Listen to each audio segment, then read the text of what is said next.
Hi, good morning, everyone. My name is Jonathan. Nice to meet you all. So first of all, just want to say welcome back from your summer school, summer vacation. And when you go back to school, how do you guys feel? I assume it could be good.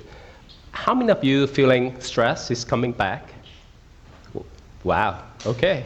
How do you guys cope with stress, deal with stress, and even facing or escaping and all this? Can someone throw some suggestions? Your teachers is here, but that's okay. You're in a safe space. Please.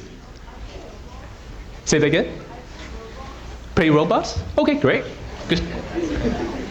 What about other people? Any suggestions? Yes. Okay, please. Sorry, I couldn't hear. Playing sports. Okay, great. We have something to share. Any other people? Let's take two more answers from this side. How do you guys deal with stress?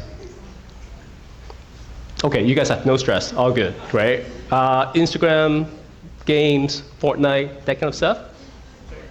Okay, TikTok. Okay, great, cool. So my topic today is mental capital, the invisible money ball. So the reason why I want to rephrase mental health versus mental capital is that fortunately, unfortunately, when we talk about mental health, I think it has some sort of negative connotation, okay? Everything is like, oh yeah, let's talk about mental health. That people assume that there's something wrong with you, okay? The reason why I want to change it to mental capital is because this is the hidden edge that no one can see. It can be developed, stored, measured, and invested, okay? In elite sports where athletes have the top tier training, even DNA, physical ability, but the game is won in the minds. So let's give some examples to deep dive into what mental capital means, because we have intellectual capital, we have social capital, we have many different capitals, but is it something that we can quantify, measure, track? That's what Ironman is all about. So a little story, what's going on, okay? Interesting. Let me put the slide right here and see. Okay, no worries. So you see some pictures of me here. So long story short, 30 years ago, I was born and raised in Hong Kong. When I moved here, I lived in Sunset. And I thought Ocean Beach was the most beautiful beach, safe, long, where nobody was there, right? I was like, great. So actually that was back in October 4th, if I remember correctly, 30-something years ago. It was a beautiful day. That doesn't happen very often in Sunset. Probably you guys know it's always foggy, depressing. It's like, where are we? So that day I decided to take a swim, and somehow the water was at my waistline. I thought, it's just a big pool. I'll just swim, but suddenly there was a big wave just came, and I was pulled undertow. And probably at that time, I screamed and yelled, but it was probably like half second, I just lost conscious. And when I woke up, just like the TV or whatever scene that you see, I saw a big, bright sun on top, and like a dozen people kind of surrounded by me, and then just asked me, hey, what's your name? What is today? Where are you? All that kind of information. And then I couldn't even breathe because I just vomited, throw up big time. So long story short, I was sent to the hospital, and fortunately, a server happens to be a doctor at San Francisco General Hospital.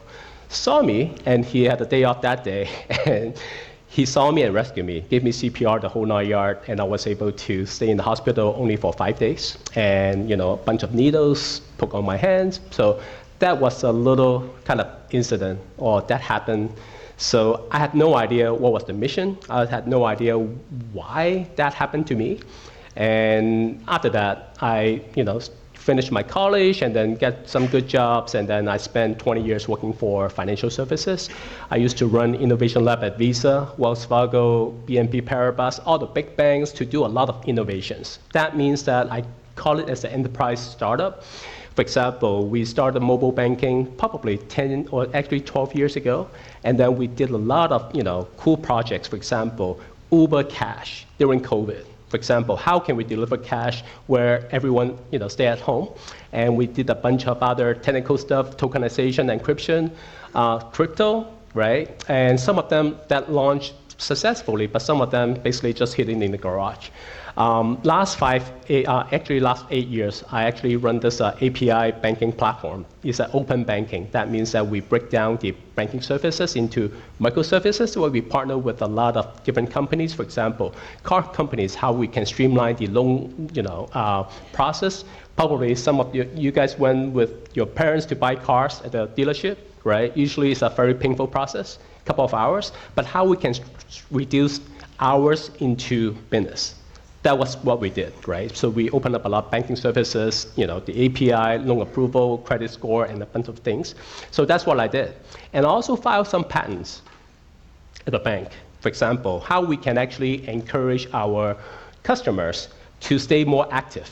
So I have something called Wells Plus, which is enabling the user to walk more so that we can look at the Apple Health or some Google Garmin to track how many steps you have so that they can become more active and then earn points for that.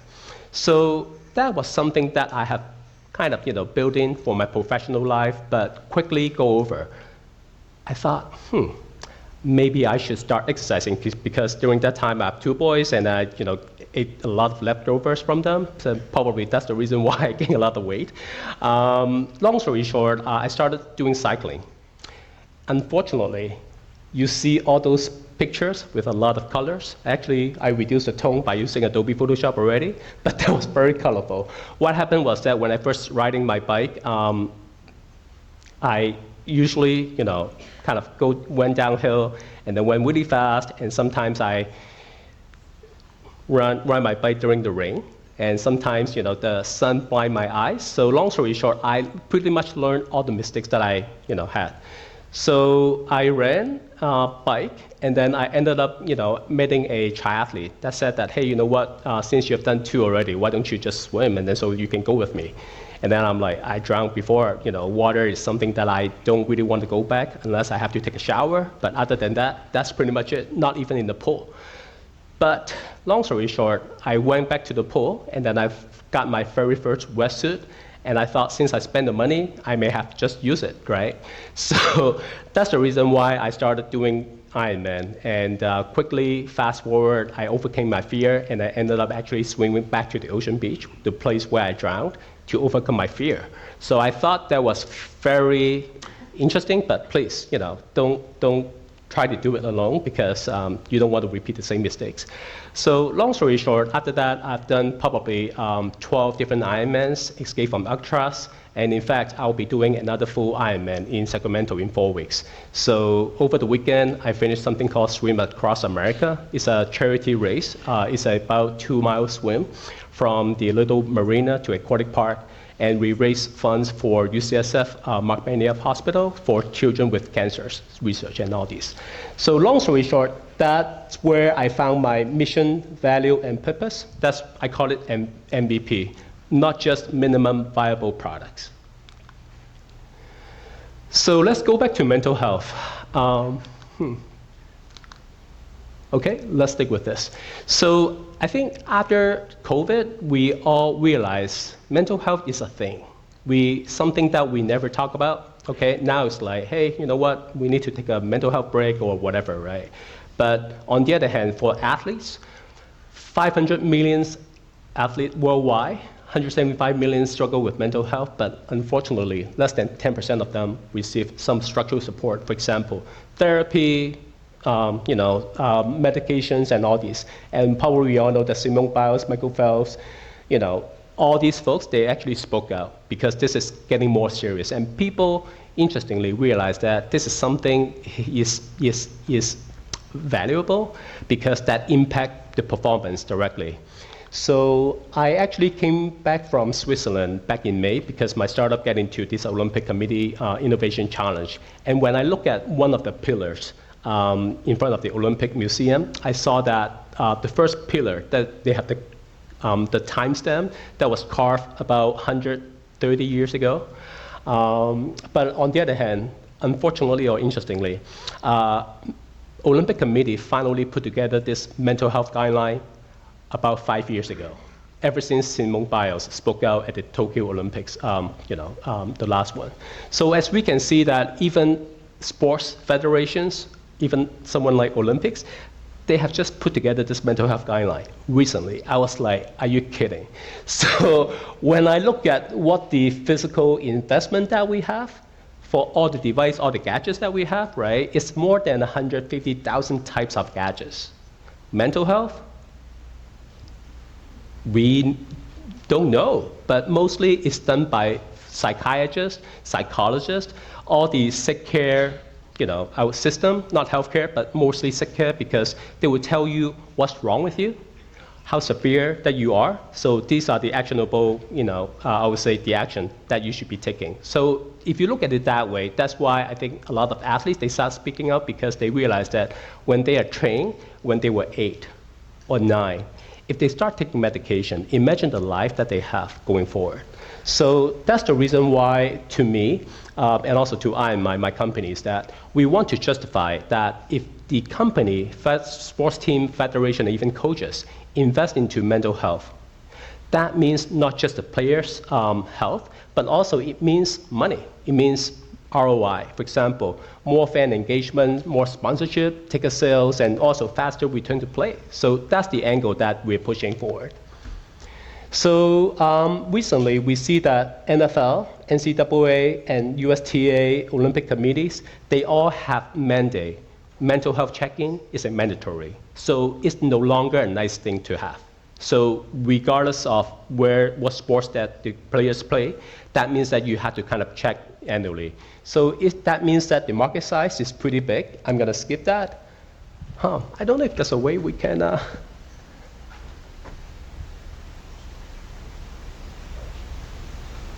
Okay, now it looks like I will just use this guy. Yep.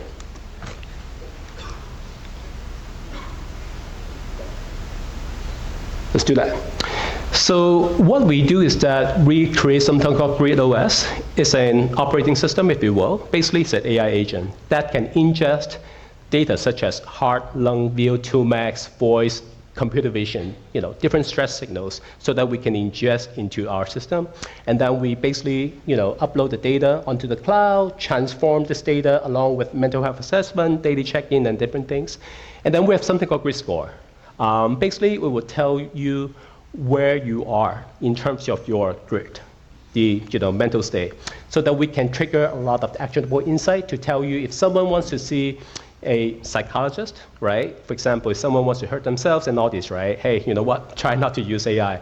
But if that person is not trying to hurt themselves or others, let's do yoga, breathing, positive self-talk, even music, positive, visualization, meditation, and also just sleep early, right? So those are the things that we're trying to provide based on what the need of the athlete, right, and also the coaches. The idea is that try not to take medication. I know some of the psychiatrists will say, hey, you know what, that's our business model, right? But our intent is to try to do something, I would say lightweight, something that we have control of. That's why I asked the question, how do you guys deal with stress? I think you mentioned about sports, right? This is the best medication that I would say, But on the other hand, we also have this API gateway that we can transfer the data securely with different, hospitals, sports agencies, and even marathon organizations, so that we'll be able to fit different use cases and see, hey, you know what, for this data, how we can make the most of it, whether they want to increase their engagement or generate more revenue on that, right?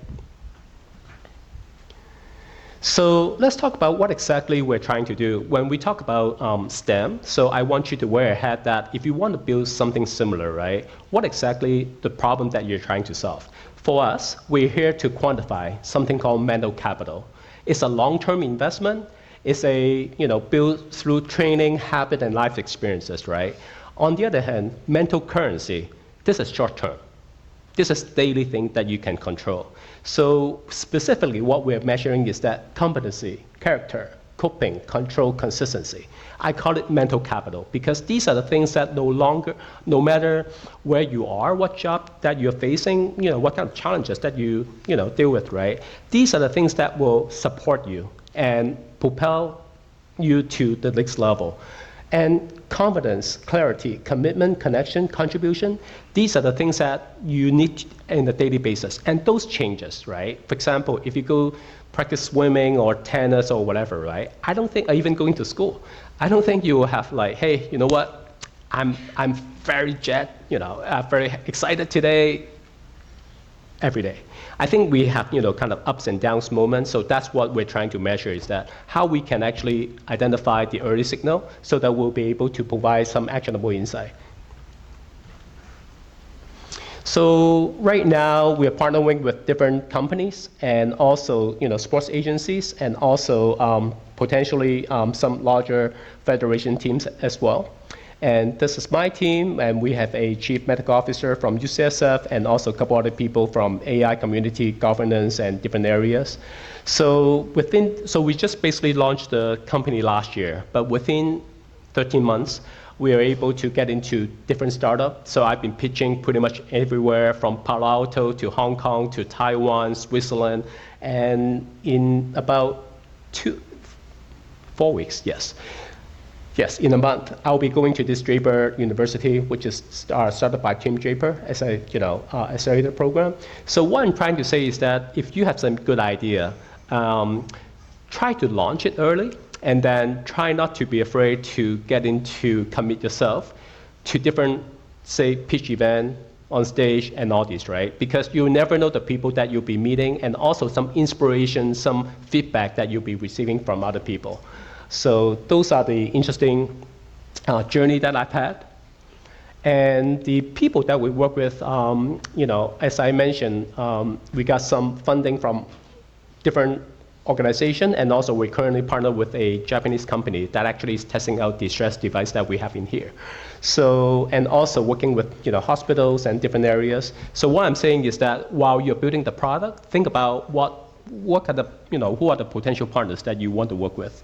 And meanwhile, we also recruited different ambassadors, and I would say we are very fortunate enough to meet with a lot of, I would say, those are treat them like a marvel of superheroes, okay? So they are the superheroes of mental capital, the mental health, because they have gone through a lot of challenges. For example, Richard Whitehead, so actually he's in the process of finishing his 13th marathon of this year. His goal is to finish 20 marathons. But given that he doesn't have legs, he's actually wearing both prosthetic legs, double leg amputee. He's based in UK, and I met him in Switzerland. And then Brandy, so she's an Ironman, and also the coach, a certified Ironman coach as well, but also she's a breast cancer survivor. And Edgar, he's a good friend. He's actually from Hong Kong, and I met him at the Ironman race because I asked him, hey, dude, why are you signing up for this, right? He said that I want to use Ironman to keep my focus. What do you mean?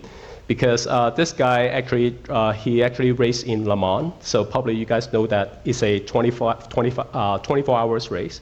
So, and again, sitting in the car for driving 24 hours, I forgot it's 24 or 25, but ticket is 24. So it takes a lot of focus, grit, endurance, and all this, right? So he used Ironman as a way to stay focused. I was like, this is fascinating, because Ironman to me is like the destination, right? I'm gonna take a break. But for him, after finishing the race, he will go travel around the world to compete. Dan O'Shea, he's our latest ambassador. So probably I think you guys saw him every time there's a hostage situation, negotiation situation happen. He's pretty much everywhere on CNN and many different areas. So he's an ex-SEAL team member. So that's why you can see a portfolio of different people that I've been recruiting. So Woody is from Stanford, and also Damien, he's actually a former player from Indiana. And Ashley, she's actually running her own basketball company. And not to mention Kim, I actually met him in Hong Kong. He actually won the race in Sweden, and he used to be an Olympic silver medalist in handball.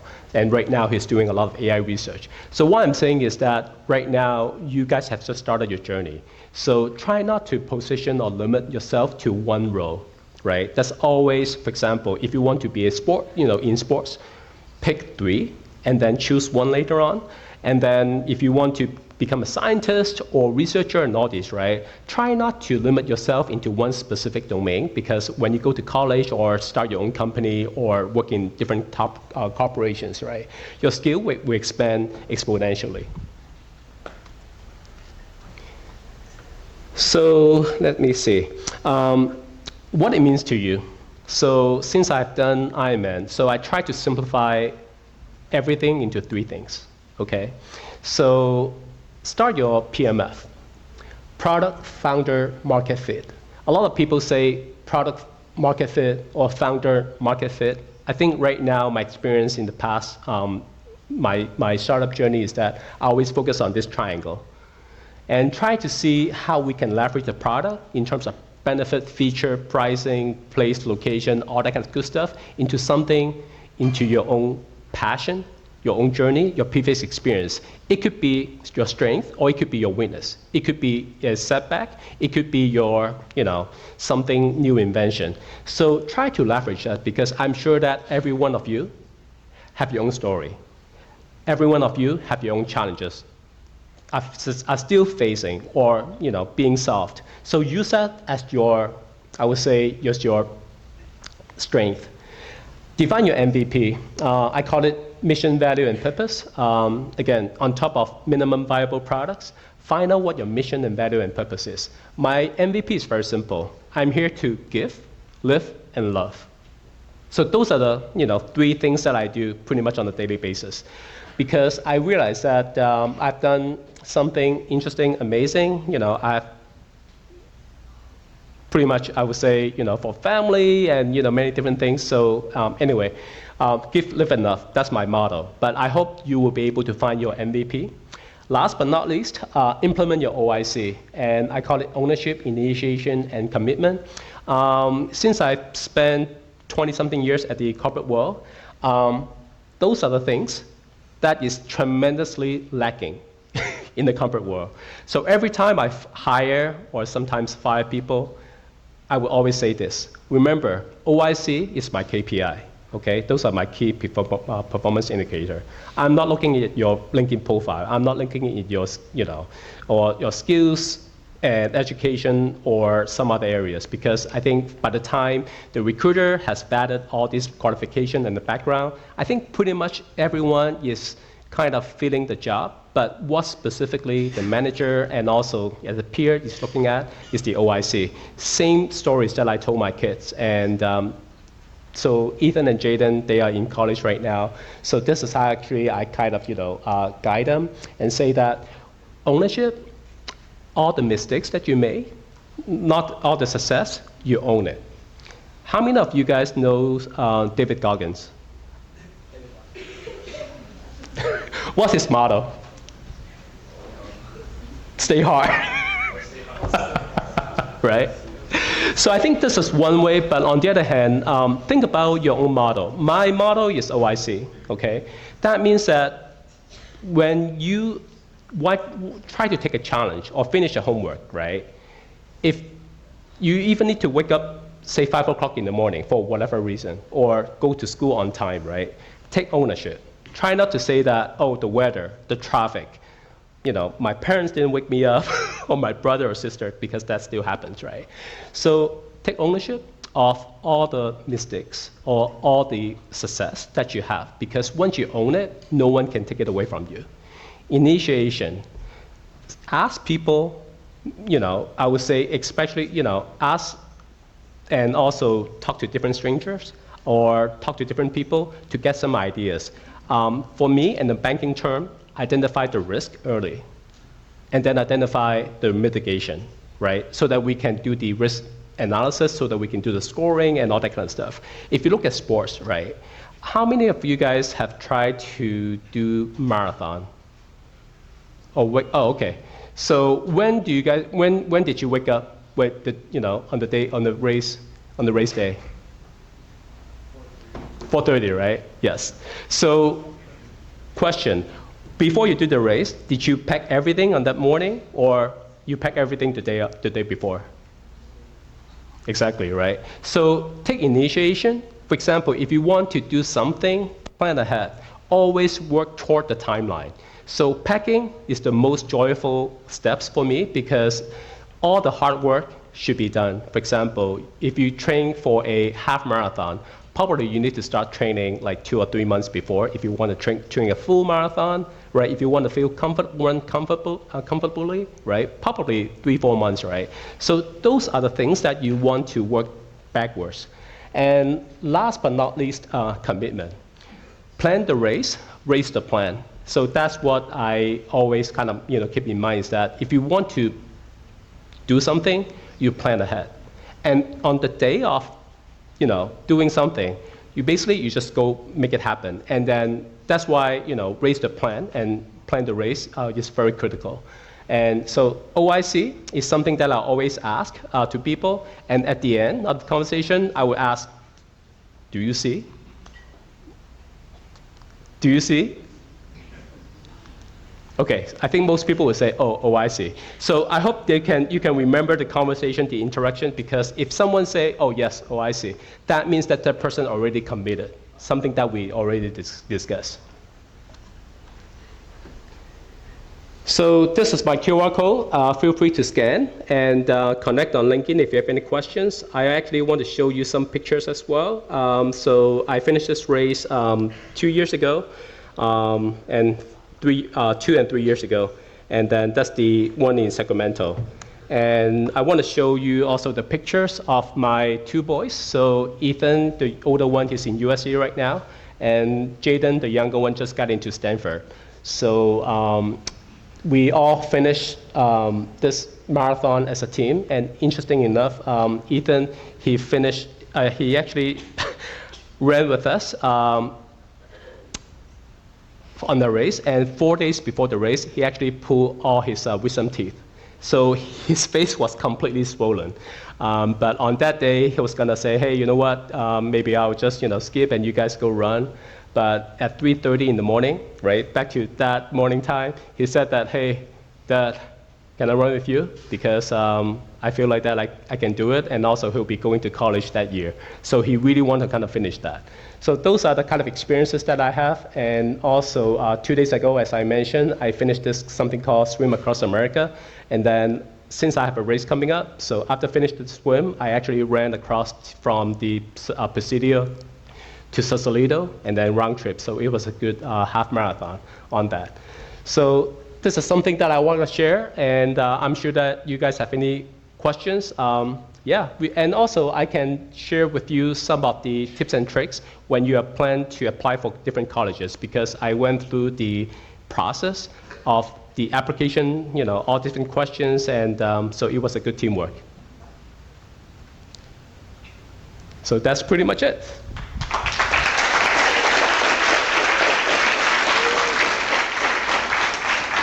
Oh, by the way, I forgot to mention that. I don't know how many of you remember the acronyms that I mentioned. For those who remember, you'll get a little special prize here.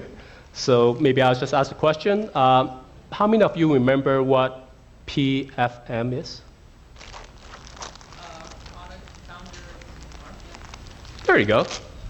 Good job. What about MVP? Good job. She definitely doesn't use ChatGPT, I can tell. So here's a grand prize. What's the last one, OIC? I think you raised first. Ownership, initiation, commitment. Good job. What else?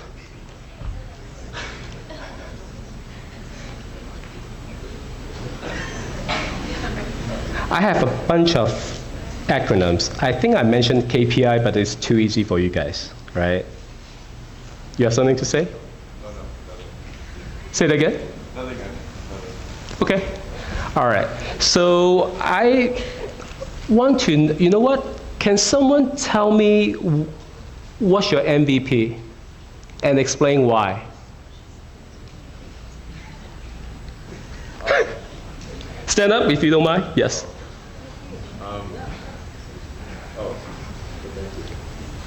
I want to be, I do rowing, and I want to go to a school for rowing, like get committed, and do business at a good school. Great. How long have you been doing rowing? A little over a year now. Great. Do you like it all the time, or how, when you're in the downtime, how do you cope with? It's okay. It's like very exhausting, but it's worth it, I think. Great. And which grade are you in right now? I'm a junior. I'm 11th grade. I see. Have you started exploring different colleges already? A little bit. Like some have like started hitting me up. Cool. All right. You earned this. Good job.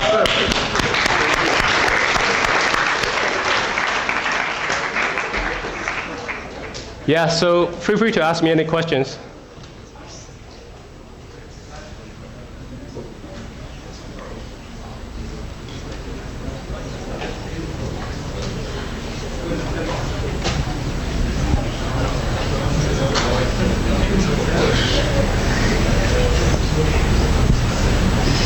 All right, there's a question here. May? I think there's a question here. Yes. Some people say that there's no such thing as depression, anxiety, and like. So, what are your thoughts on that? Like, is this a taboo in your mind, or what is it? Like, So your question was like some people say that there's no such thing as depression, anxiety, and you don't. So it's just like you just get it in your mind and you just can't get out of it. Yeah. Yeah. So, what are your thoughts on it? That is it true or false?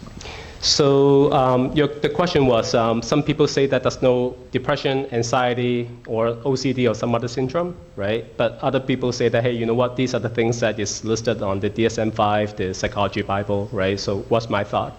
So actually I study on both fronts because when I look at that Psychology Bible that I mentioned, DSM-5 TR is the latest version. So that's hundreds and if not thousands of syndromes, right? Like, eating disorder and alcohol use and OCD and a bunch of other things, right? So what I see is that at the end of the day, we want to control what we can. Sometimes, again, it's based on my experience talking to different athletes, right? Because depending on what information that we expose to, and also the physicians that we talk to. If you talk to a psychologist, right, they will say that, hey, you know what, based on these are the symptoms that you have. This is the severity level, and these are the actions that you'll be taking.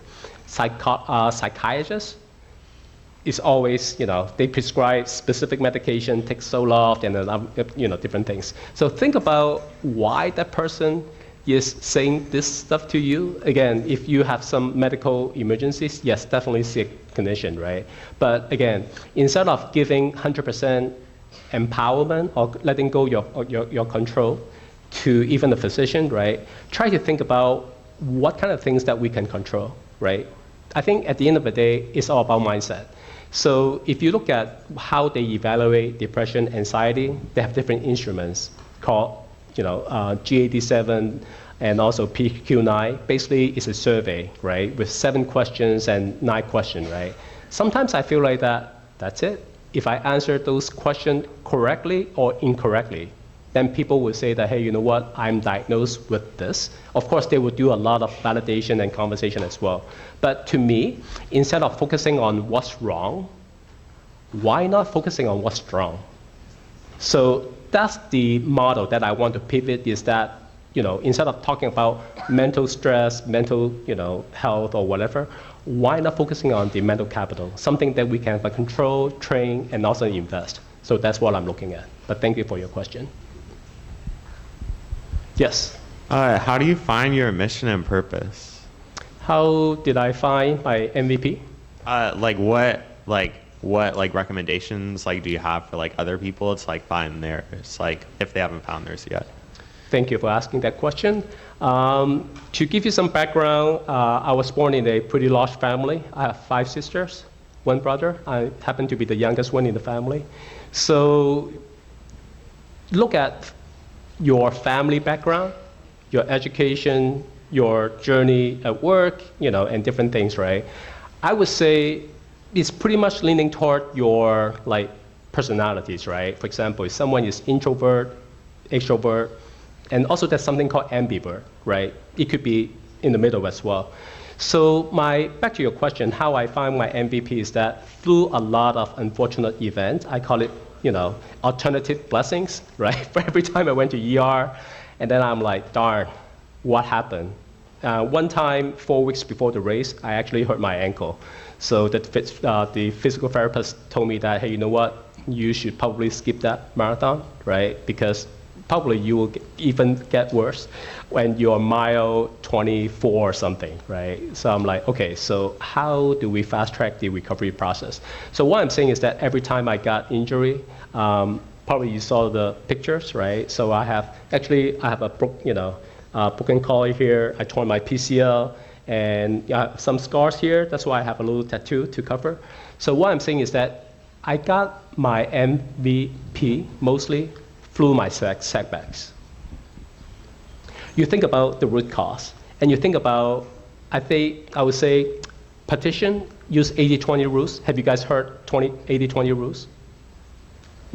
Right? So the idea is that instead of looking at 80%, so you guys can look it up what 80-20 rule is, right? We use it in the finance world and many different statistics. The idea is that it's like a gut check and say that instead of focusing on what's wrong, why me? That question, right? Think about what kind of lessons that we can learn through that, and how. So that's why I use 80% to focus on what the things that I can control can be improved, and what kind of things that I can learn. And then 20% would be the root cause analysis, the risk, how it can do better, and all that kind of stuff. So. Okay, thank you. Cool. I have a question. So some people claim that when they're born, they have a chemical imbalance which leads to depression or anxiety, but then you also said that medication should try to be avoided. So do you think in those scenarios medication's a good answer? I would say yes and no. I would say in the situation that you mentioned, with chemical imbalance and all this, right? Definitely talk to the physician.